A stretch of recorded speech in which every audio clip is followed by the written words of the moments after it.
l'Assemblée nationale va voter un texte qui s'appelle « Loi contre l'antisémitisme ». Un texte, oui, un texte qui en réalité ne combat pas le racisme, il le sert de manière la plus pernicieuse et liberticide qui soit.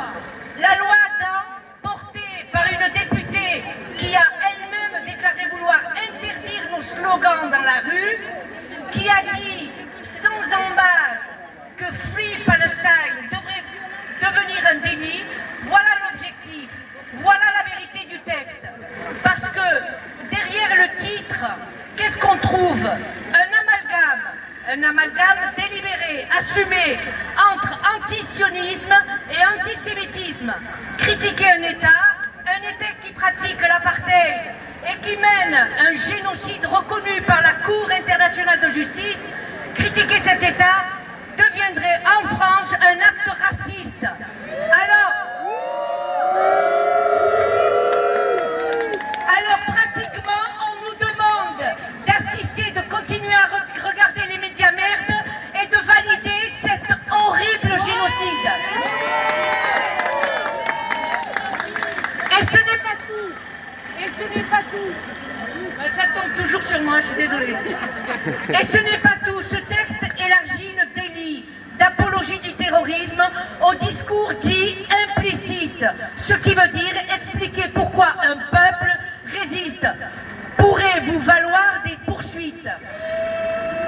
Contextualiser le 7 octobre dans 70 ans d'oppression, d'expulsion, de colonisation serait criminel, l'histoire confisquée, le contexte interdit, seule la version de la propagande sioniste et sa haine pathologique des Palestiniens aurait droit de citer.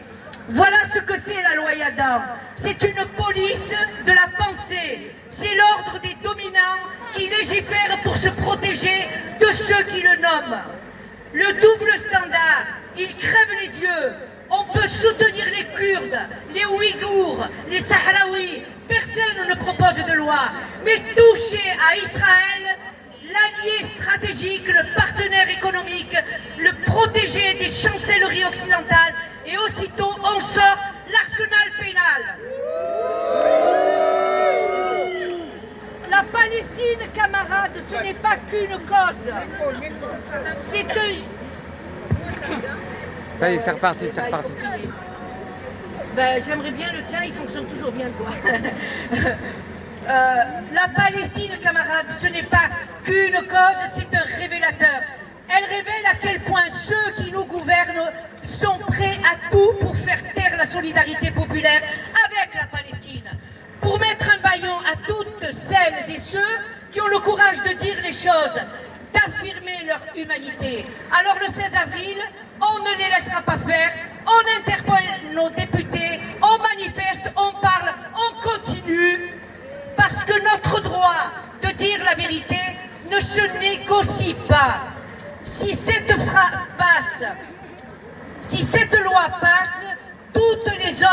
tous les autres aspects de nos vies, de nos luttes, de nos acquis sociaux seront en danger, menacés par cette loi et celles qui la suivront. Yada, ça ne sert à rien de vouloir museler les gens par une loi, parce que s'il y en a une, il y en aura d'autres. Yada, ta loi, leur loi ne passera pas.